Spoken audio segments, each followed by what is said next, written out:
I'm Stephen G. Morris. I co-directed and wrote A Simple Hair with Frank Vella, and I designed the miniatures that we see later on in the film.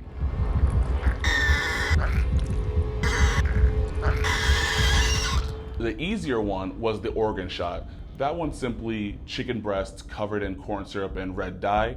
What I did was I took a $2 bin from the store, placed the chicken breast inside of it, poured corn syrup and red dye over it, massaged it in, and then we took a yarn and poked a hole through the bin and looped it around one of the breasts itself.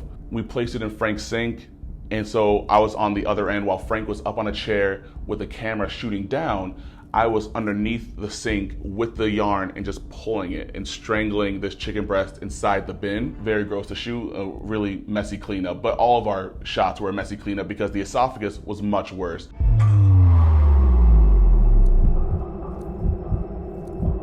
To start off, I built this with a latex sheet that I got off of Amazon along with a poster board, and I glued it on top. I then ordered some liquid latex and mixed it with red, pink, and white paint and smeared it up and down this latex. Paint that down and roll it up.